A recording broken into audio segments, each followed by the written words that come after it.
کہ اس موقع के ऊपर वो एक रियल डेमोक्रेट बन के पीटीआई के लिए जो रास्ता हमवार करें कि वो इस वक्त ऑपोजिशन की हैसियत से उनको एक्नॉलेज करवाएं, और जिस तरह उन्होंने हुकूमत में बैठने से इनकार कर दिया उसी तरह वो ऑपोजिशन लीडर की सीट पे बैठने से भी इनकार कर दें।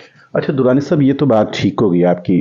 एक नवाज शरीफ थे और हैं, वो कोई ख्वाब लेके लंदन से आए थे, उन ख्वाबों का क्या हुआ?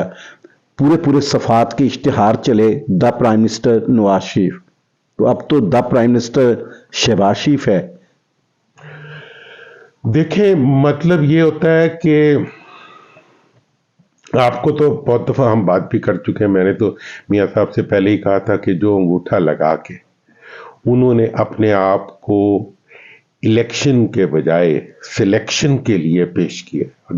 बिस्मिल्लाहिर्रहमानिर्रहीम। नाज़रीन, दुनिया न्यूज़ में खुशामदीद। मैं हूँ लियाकत अंसारी। आम इंतखाबात के आफ्टर शॉक्स का सिलसिला जारी है। आज मौलाना फजल रहमान ने भी इंतखाबी नताइज को तस्लीम करने से इनकार कर दिया। बिलावल भुट्टो जरदारी पंजाब के हवाले से तहफ़्फ़ुज़ात का इजहार कर चुके हैं।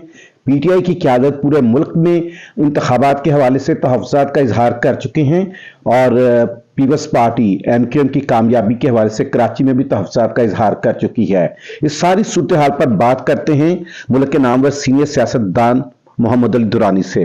दुरानी साहब, ये कैसा इंतखाब है? इसके नतीजे में जो नतीजा आया है इसको कोई बेबी भी अडॉप्ट करने के लिए तैयार नहीं। बस सिर्फ मुस्लिम नून ही खुश है, बल्कि मुस्लिम नून में भी नवाज शरीफ से मोहब्बत रखने वाले खुश नहीं है, बस शहबाज शरीफ के हामी खुश हैं।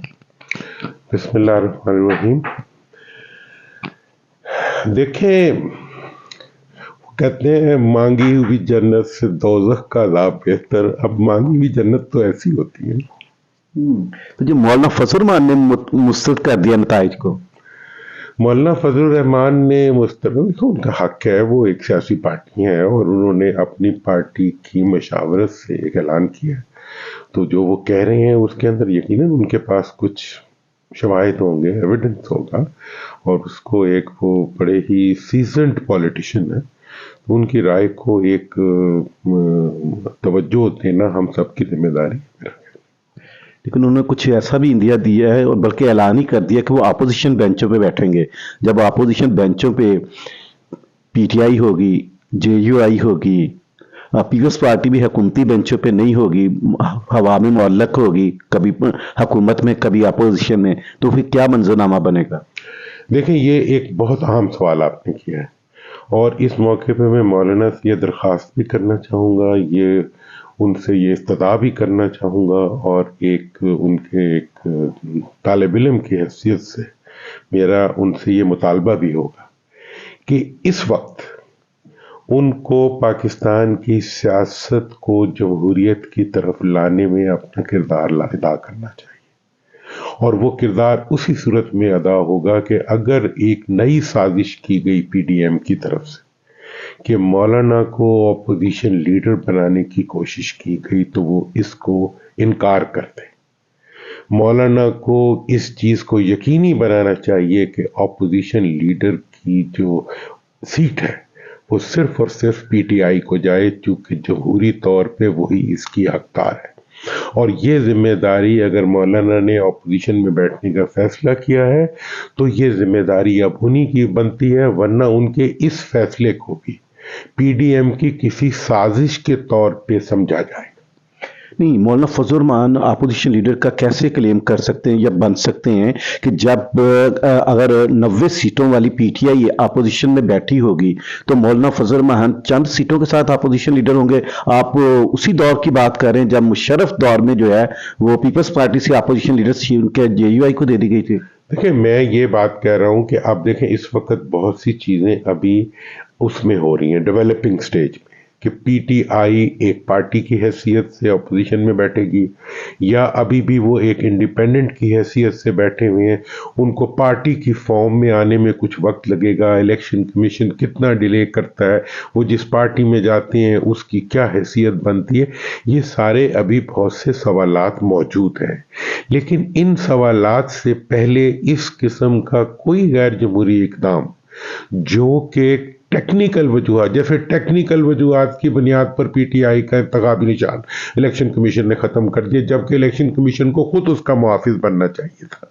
इसी तरह से अगर अब दोबारा टेक्निकल बुनियादों के ऊपर अपोजिशन की लीडरशिप मौलाना ने कबूल कर ली, तो उससे मौलाना की हैसियत और उनके रुतबा और उनके सियासी कद में बहुत फ़र्क आएगा। मतलब आप कह रहे हैं कि मौलाना फजल रहमान की आज की प्रेस कॉन्फ्रेंस और अपोजिशन में बैठने का ऐलान एक साजिश की कड़ी भी हो सकता है, गो उनकी आप अभी फिल वक्त उनकी नीयत पे शक नहीं कर रहे? नहीं, मैं समझता हूं कि ये मौलाना के पास एक अपॉर्चुनिटी है कि इस मौके के ऊपर वो एक रियल डेमोक्रेट बन के पीटीआई के लिए जो रास्ता हमवार करें कि वो इस वक्त ऑपोजिशन की हैसियत से उनको एक्नॉलेज करवाएं, और जिस तरह उन्होंने हुकूमत में बैठने से इनकार कर दिया है, उसी तरह वो ऑपोजिशन लीडर की सीट पे बैठने से भी इनकार कर दें। अच्छा दुरानी साहब, ये तो बात ठीक होगी आपकी। एक नवाज शरीफ थे और हैं, वो कोई ख्वाब लेके लंदन से आए थे, उन ख्वाबों का क्या हुआ? पूरे सफात के इश्तिहार चले, the prime minister Nawaz Sharif, तो अब तो द प्राइम मिनिस्टर शहबाज शरीफ है। देखें, मतलब ये होता है कि आपको तो बहुत दफ़ा हम बात भी कर चुके हैं, मैंने तो मियाँ साहब से पहले ही कहा था कि जो अंगूठा लगा के उन्होंने अपने आप को इलेक्शन के बजाय सिलेक्शन के लिए पेश किया, और जब उन्होंने अंगूठा लगा के ये ऐलान किया है कि वो सिलेक्ट होके आ रहे हैं, तो ये उन्होंने पूरे पाकिस्तान के अवाम की तौहीन की थी। और ये तौहीन जो होती है, अवाम की तौहीन जब आप करते हैं तो वो आपकी अपनी तौहीन बन जाती है। और मैंने उसी वक्त कहा था कि वो शायद मियाँ साहब वज़ीर आज़म ना बन सके। ये बात मैंने, आप गवाह है कि मैं पाकिस्तान में पहला फर्द हूँ जिसने ये बात कही थी। और मैं ये समझता हूँ कि ये उनकी सियासी गलती थी, ये उन्हें नहीं करनी चाहिए थी। उन्हें यहाँ अगर आना भी था तो एक कैंडिडेट के तौर पे आना चाहिए था, एक इलेक्शन लड़ने वाले फर्द के तौर पे आना चाहिए था। दूसरा, यहाँ आने के बाद उन्होंने और उनकी पार्टी ने पूरी कोशिश की कि सुनिया हो जान गलियां विच मिर्जा यार पे रहे। उन्होंने ये पूरी कोशिश की कि उनके मुकाबले में कोई ना रहे, हर वो फर्द जो उनके मुकाबले में आए उसको हुकूमती मशीनरी के दबाव से, उसको थानेदार के ज़रिए, उसको मजिस्ट्रेट के ज़रिए, उसको एडमिनिस्ट्रेशन के ज़रिए उसको तहक़ीक़ कर दिया जाए, और फिर उसके अंदर वो घर की चार दीवारी से लेकर उन्होंने इन मतलब ख़ानदानों की तौहीन तक हो गए। इसकी वजह से उनका वोट बैंक कम हुआ। मियाँ साहब का इतना कम वोट बैंक नहीं था। इस अरसे में जब से उन्होंने अपने आप को इलेक्टेबल शो किया, इलेक्टेड शो किया, इस इलेक्टेड ने अवाम को चिढ़ा दिया। ये बिल्कुल ऐसे ही था कि रोज सुबह अखबार जब उठाते थे, टीवी लगाते थे, अवाम को ऐसे लगता था कि उनको थप्पड़ मारा जा रहा है और उनके वोट को बेइज्जत नहीं किया जा रहा, बल्कि उनके वोट को रोज जो है गटर में फेंका जा रहा है। जिस वोट की इज्जत का नारा लेके आप चले थे, उसी वोट की जिल्लत को आपने अपना शेवा बना लिया, और पूरी पार्टी ने शेवा बना लिया, पूरे खानदान ने शेवा बना लिया, और फिर माजी के वाकयात के जरिए आइंदा के वाकयात के बारे में प्रेडिक्शंस करनी शुरू। लेकिन दुरानी साहब, उनकी प्रेडिक्शन दुरुस्त तो हुई है। नवाज शरीफ नहीं प्राइम मिनिस्टर बना, शहबाज शरीफ तो बनने जा रहे हैं। ऐसी वजारत उज़्मा और ऐसी तमाम जो कामयाबियां हैं वो माजी में भी मियाँ साहब को मिलती रही हैं, अभी भी शहबाज साहब को मिल गई हैं। मैं तो मियाँ साहब की हद तक बात कर रहा हूँ कि मियाँ साहब और उनकी पार्टी का ये रवैया था, और आज जिन टर्म्स के ऊपर वो बन रहे हैं वज़ीर आज़म, जिस हैसियत के साथ वो वज़ीर आज़म बन रहे हैं, तो मेरी तो पहली ख्वाहिश तो ये है कि अब वो कम से कम इस हैसियत को कंसोलिडेट करें, अपनी मौजूदा पोजीशन को वो उस जुल्म के लिए इस्तेमाल ना करें जो पिछली पोजीशन को उन्होंने अपने, जिस तरह पीडीएम ने अपनी हुकूमत को अवाम के ऊपर जुल्म के लिए इस्तेमाल किया, अब जो हुकूमत बन रही है ये भी तो पीडीएम 2 है ना। मैं तो इस पे रिकॉर्ड में हूँ, मैंने कहा था कि ये चूचू का मुरब्बा ही बनेगा, चूचू का मुरब्बा ही है। अब इस मुरब्बे को किसी ढंग से तो रखे ना। अगर इस अख्तियार को मिलने के बाद इसको आपने फिर अपना हक समझ लिया, ये आपके पास अवाम की अमानत है। अच्छा दुरानी साहब, एक चीज बताएं, इस सिलेक्शन में हमने देखा है कि पीटीआई बहुत मकबूल थी लेकिन 100% रिजल्ट नहीं ले सकी। لیکن ایک جماعت ایسی ہے کہ جس نے 100% ہی تقریباً رزلٹ لے لیے ہیں، وہ ایم کیو ایم ہے کہ 17 نشستوں پہ کامیاب ہوئے. آج تو پیپلز پارٹی کو بھی یہ کہنا پڑا کہ اگر ایم کیو ایم پورے ملک سے کھڑی ہوتی تو شاید 2/3 اکثریت لے جاتی. ان کا اشارہ آپ سمجھ رہے ہیں. دیکھیں جی، جہاں تک سوال ہے پی ٹی آئی کی مقبولیت کا اور انتخابات کے نتائج کا، یہ انتخابات کے نتائج جو ہیں یہ عوام کا کھلا ری ایکشن ہے الیکٹیبلز کے خلاف.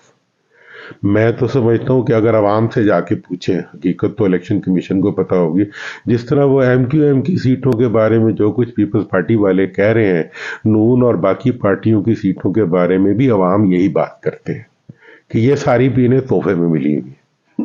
تو اس لیے اب اگر تحفوں پہ حکومت چل ہی رہی ہے تو ہم تو چاہیں گے کہ چلتی رہے. ویسے یہ اگر یہ فارم 47 ہی جاری ہونا تھا، فارم 45 نہیں ایلیجیبل تھا رزلٹ کے لیے، تو پھر ایک شہباز شریف کی کامیابی کا ویسے ہی پرائم منسٹر نوٹیفیکیشن نہیں ہو سکتا نا، کوئی ایگزیکٹو آرڈر. میاں صاحب نے تو بیچاروں نے اپنی نوٹیفیکیشن انگوٹھا لگا کے پہلے دن کر دی تھی کہ میں وزیر اعظم بننے آیا ہوں. لیکن وہ تو اب یہ تھا کہ وہ چیز نہیں ہوئی. جو چیز ہوئی ہے وہ یہ ہوئی ہے کہ اس وقت دیکھیں، جب یہ اب سیاستدان ہمارے سمجھتے نہیں ہیں کہ اگر عوام کسی کے خلاف ہو جائیں تو کوئی بھی ان کے ساتھ نہیں کھڑا ہوتا جس کے خلاف عوام ہو جائے، خواہ ادارے ہوں خواہ کوئی بھی ہو. جس کے عوام خلاف ہوں گے ایک نہ ایک دن وہ اکیلا ہی رہ جائے. اچھا، یہ پی ڈی ایم پہلے بھی تھی، اب بھی پی ڈی ایم 2 بن گئی. ٹھیک ہے، وہی جماعتیں، اس میں تھوڑا سا 19-20 کا فرق ہے. مولانا فضل الرحمان باہر ہیں اور پیپلز پارٹی حکومت میں بھی ہے اور حکومت میں نہیں بھی ہے. اب یہ بتائیں کہ ان کا پلان کیا تھا اور انہوں نے جو کوشش کی، کچھ ایسے واقعات ہوئے جس میں پی ٹی آئی یا عوام کو جو ہے وہ اداروں کے سامنے لایا گیا، یہ کیا حکمت تھی؟ دیکھیں، حکمت تو بڑی سیدھی سی تھی. پی ڈی ایم کی یہ کوشش تھی کہ مطلب پی ٹی آئی کو اور ملکی اداروں کو آپس میں دست و گریباں کر دیا جائے. میں سمجھتا ہوں کہ یہ سازش ان کی بہت حد تک ناکام ہو گئی اور آپ بہت جلد دیکھیں گے کہ پی ٹی آئی کے لیے مزید آگے موافقت کے راستے کھلیں گے، مزید آگے بہتری کے راستے کھلیں گے، چونکہ انہوں نے اپنے رویے کو پاکستان کی طرف اور پاکستان کے اداروں کی طرف بہتر کرنے کا عمل شروع کر دیا ہے. اور اس کے لیے میں نے تو جب ریکنسیلیشن کی بات شروع کی تھی، آپ اس چیز کے وٹنس ہیں، میں نے یہی بات کی تھی کہ یہ لڑنے کا، یہی پی ڈی ایم والے اگر اس وقت میری خاکسار کی بات مان لیتے کہ نیشنل یونٹی گورنمنٹ کی طرف آ جاتے اور یہ کہتے کہ جی تمام پارٹیوں کو بلاؤ، اکٹھے بیٹھو اور اکٹھے بیٹھ کے ہم یہ فیصلہ کرتے ہیں کہ الیکشن جو بھی جیتے گا ہم سب مل کے ایک نیشنل یونٹی گورنمنٹ بنائیں گے مساق پاکستان کے اوپر. یہ بات میں نے 20 دفعہ کہی، لکھ کے بھیجی، لکھ کے سمجھائی، دنیا کی مثالیں دی جمہوری ممالک کی کہ یہ چیزیں ہوتی رہی ہیں. لیکن انہوں نے کہا نہیں، ہم تو اپنے مفاد کے لیے لڑیں گے. اپنا مفاد نے آج بازار میں رسوا کر دیا. مریم نواز کو وزیر اعلیٰ پنجاب نامزد کیا گیا ہے، کیسا دیکھ رہے ہیں یہ فیصلہ اور مریم نواز کے ٹیلنٹ کو دیکھتے ہوئے کیا پریڈکشن ہے، کیسا وہ پرفارم کریں گے؟ دیکھیں جی، میں تو ان کے لیے دعا ہی کر سکتا ہوں کہ وہ بازار سے بہتر ثابت ہو.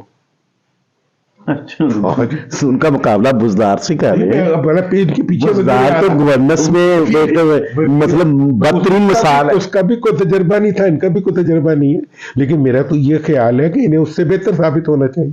اچھا، اور پھر یہ ہے کہ مطلب ان کا جو بیہیویئر ہوگا وہ پھر ان کی مرکزی حکومت کا بھی فیصلہ کرے گا کہ شہباز صاحب کا عمران خان والا انجام ہوگا یا بہتر ہو. اچھا، یہ بتا دیں کہ جس انداز سے اور جس الیکشن کے نتائج کے نتیجے میں یہ حکومت بنی ہے، جس پر اتنے تحفظات آ رہے ہیں کہ پاکستان کی ہر جماعت ہی آلموسٹ کوئی جزوی طور پر کوئی مجموعی طور پر جو ہے نتائج کو مسرد کر رہی ہے، اس حکومت کی کتنی مدت ہوگی؟ دیکھیں جی، اس حکومت کی مدت جو ہے وہ اس حکومت کا رویہ اس کو بہت ڈیفائن کرے گا. اگر انہوں نے 25 سے 30 ممبرز کی کیبنٹ بنائی، اس تک اپنے آپ کو محدود کیا، یہ ایس آئی ایف سی کا ایجنڈا ایمانداری سے لے کے چلے، انہوں نے ملک کی معیشت کو بہتر کرنے میں اس انتظامی اقدامات کو پوری قوت سے کیا اور کسی قسم کا انہوں نے ڈسٹارشن اور ظلم زیادتی نہ کی، تو اس کے رویے سے ان کی حکومت کی مدت ڈیفائن ہوگی. اور اگر انہوں نے کسی قسم کی ڈسٹارشن करप्शन और एक्सप्लॉयटेशन करने की कोशिश की, तो फिर उस सूरत में अवाम पहले ही इनके साथ नहीं है। फिर क्या देख रहे हैं? देखिए, जब अवाम साथ आशियाना जो साख नाजुक पे होगा, नापायदार होगा, ये बहुत ही नापायदार शाख पे इनका आशियाना है।